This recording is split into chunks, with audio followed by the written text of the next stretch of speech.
कभी सोचा है नासा ने 1972 के बाद किसी इंसान को चांद पर क्यों नहीं भेजा?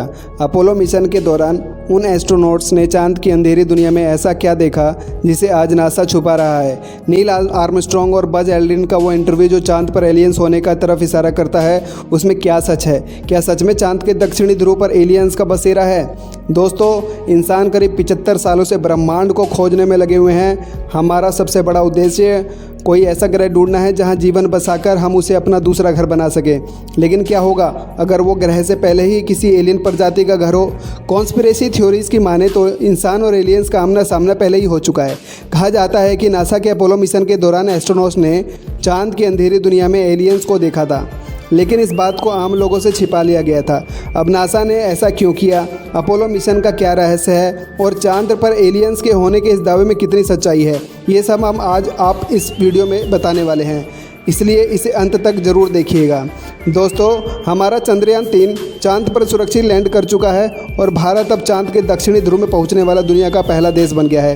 ये इलाका चांद का वो अंधेरी दुनिया है जिसे हम सभी अनजान हैं। लेकिन सबसे बड़ा रहस्य यही है कि क्या इस इलाके में एलियंस का बसेरा है? हम इंसान पिछले 75 सालों से पृथ्वी के अलावा दूसरे ग्रहों पर जीवन की तलाश कर रहे हैं और इस सिलसिले में मंगल ग्रह और चंद्रमा पर कई मिशन भी भेजे जा चुके हैं। खासतौर से चंद्रमा की अगर बात करें तो हम लोग वहाँ पर इंसानों से लेकर रोबोटिक रोवर तक सब कुछ भेज चुके हैं। हमने जब चांद की धरती और वहाँ मौजूद पत्थरों और चट्टानों की जानकारी की जांच की तो पाया चांद पर बर्फ़ के रूप में पानी मौजूद है। ये खोज सबसे पहले हमारे चंद्रयान 1 ने की और इस खोज ने हमें चांद पर पृथ्वी पनपने की नई उम्मीद दी।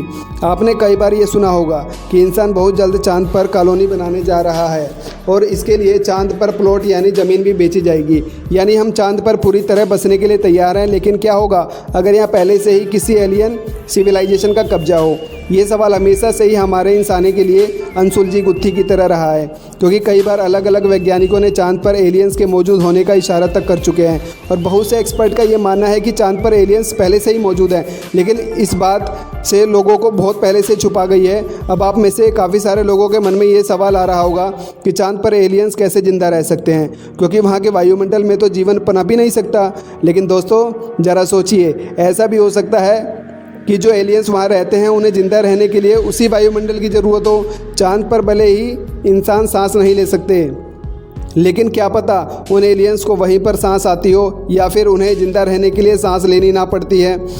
उन्हें प्रेडिक्ट किया है कि एलियंस 200 डिग्री सेल्सियस गर्मी से लेकर के -280 डिग्री तक ठंड तक झेल सकते हैं। और तो और कहा जाता है कि एलियंस शारीरिक रूप से हमसे कई गुना ताकतवर होते हैं और 200 साल से भी ज़्यादा समय तक जिंदा रह सकते हैं। चांद पर एलियंस होने की ये बात समय समय पर चर्चा में आती रहती है। साल 2020 के दौरान जब चाइना के रोवर ने चांद पर क्यूब के जैसी दिखने वाली एक रहस्यमयी आकृति को देखा था, तब यह चर्चा फिर से सुर्खियों में आई थी।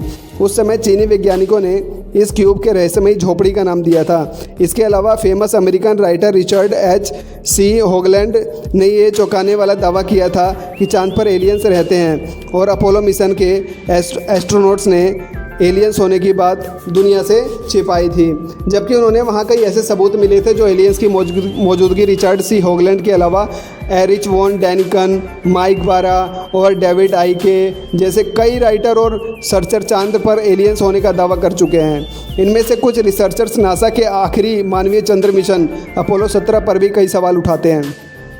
दरअसल 1972 में किए गए मिशन की एक वीडियो फुटेज चांद पर एक इंसानी जैसी आकृति दी थी। यह आकृति किस चीज़ की थी? नासा इस सवाल का सही और सटीक जवाब कभी नहीं दे पाया है। ऐसे में बहुत से रिसर्चर ने इस आकृति को चांद पर रहने वाले एलियन ही माना। इसके अलावा अपोलो मिशन के दौरान चांद के आसपास UFO जैसी चीज़ भी देखी गई है और आज तक कोई नहीं जानता कि वो चीज़ क्या थी। इतना ही नहीं, अपोलो 11 मिशन के दौरान भी चांद पर UFO जैसी एक चीज़ दिखने का दावा किया गया था। यहाँ तक कि बहुत से लोगों का ये भी कहना है 1969 में जब पहला अपोलो मिशन लॉन्च हुआ और नील आर्मस्ट्रॉन्ग बज एल्ड्रिन चांद की सतह पर उतरे, तब भी उनका सामना वहाँ मौजूद एलियंस से कुछ हुआ था।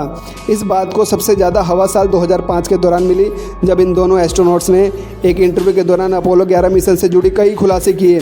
बज एल्ड्रिन जब नील आर्मस्ट्रॉन्ग के साथ चांद की सतह पर उतरे थे, तब उन्होंने वहाँ एक रहस्यमयी आकृति वाली चीज़ को खुद की तरफ बढ़ते हुए महसूस किया था। साथ ही उन्होंने UFO जैसा कुछ देखने की बात कही थी। दरअसल चांद पर सबसे पहले कदम रखने वाले इंसान नील आर्मस्ट्रॉन्ग ने बताया था कि 1969 में अपोलो 11 मिशन के दौरान 21 जुलाई के दिन सुबह के करीब 4 बजे उन्हें चांद पर यूएफओ यानी अंतरिक्ष यान जैसी कोई चीज़ दिखाई दी थी। इसके बारे में उन्होंने नासा को खबर दी थी, लेकिन नासा की तरफ से इस घटना का खुलासा नहीं किया गया था। हालांकि अपोलो मिशन में शामिल किसी भी एस्ट्रोनॉट ने खुले तौर पर यह नहीं कहा था कि उन्होंने चांद पर एलियंस को देखा है, बल्कि उनकी तरफ से हमेशा यही कहा गया था कि उन्होंने चांद पर कुछ ऐसी अजीब और अज्ञात चीज़ देखी है जिन्हें यह पहचान सके आखिर चीज़ क्या थी। आज भी बड़ा रहस्य बना हुआ है। आज बहुत से एक्सपर्ट ये दावा करते हैं कि नासा ने अपोलो मिशन की सच्चाई को दुनिया से छुपाया है। वो नहीं जानते हैं कि लोगों को चांद पर एलियंस होने का पता चले। वो खुद पिछले लगभग 50 सालों से लगातार उन एलियंस से संपर्क में हैं। अब इन दावों में कितनी सच्चाई है ये कहना ज़रा मुश्किल है। वैसे दावा तो यह भी किया जा सकता है कि चांद पर एलियंस पूरी तरह आधुनिक सभ्यता बसाई हुई है और तकनीक के मामले में भी हम इंसानों से कहीं ज़्यादा एडवांस है। कहते हैं कि एलियंस हम इंसानों पर बहुत लंबे समय से नज़र रखे हुए हैं। कुछ कॉन्स्पिरेसी थ्योरीज में तो यहाँ तक कहा गया है कि एलियंस समय समय पर पृथ्वी को मैसेज करते रहते हैं। यही वजह है कि दुनिया में कई बार यूएफओ और अजीब आकृति वाले जीवों को देखने की बात सामने आती रहती है। दोस्तों, यहाँ हमारे पृथ्वी के बिल्कुल अलग है। पृथ्वी पर वायुमंडल कैसे और खनिज वगैरह पाए जाते हैं जो चांद पर नहीं है। इसलिए हम इंसान बिना ऑक्सीजन मास्क और स्पेस सूट के चांद पर कुछ पल भी नहीं जिंदा रह सकते। ऐसे में अगर कोई एलियन जाति है जो चांद पर सर्वाइव कर रही है तो यकीनन वो हमसे कहीं ज़्यादा ताकतवर और एडवांस है। इन्हीं सब चीज़ों के चलते यहाँ कहा जाता है कि हमारा चांद अनगिनत रहस्यों से भरा हुआ है, ख़ास तौर से इसकी वो अंधेरी दुनिया जिसका रुख पृथ्वी की तरफ नहीं है। आप में से बहुत से लोग ये नहीं जानते होंगे कि पृथ्वी से हम हमेशा चांद के सिर्फ आधे ही हिस्से को देख पाते हैं, जबकि इसका बाकी हिस्सा हमेशा छिपा रहता है। तो चांद के उस अंधेरी दुनिया में क्या राज छिपे हैं? वहाँ सच में कोई एलियन सभ्यता रहती है या ये सिर्फ बेबुनियादी बात है? और क्या चांद के उस हिस्से के जीवन में कोई संभावना है? ये कुछ ऐसे सवाल हैं जिनके जवाब खोजने के लिए ही चंद्रयान 3 जैसे मिशन को लॉन्च किया गया, और वह दिन दूर नहीं जब इन सभी रहस्यों से पर्दा हट चुका होगा। ऐसे दोस्तों, आपका इस बारे में क्या सोचना है? अपना जवाब कमेंट के माध्यम से ज़रूर शेयर कीजिएगा। आज की हमारी वीडियो में इतना ही। वीडियो अच्छी लगे तो इसे लाइक और शेयर ज़रूर करना। अगर आप हमारे फेसबुक पेज पर नए हैं, फेसबुक पेज को फॉलो और चैनल को सब्सक्राइब ज़रूर करें। मिलते हैं जल्द इंटरेस्टिंग वीडियो के साथ। गुड बाय, जय हिंद।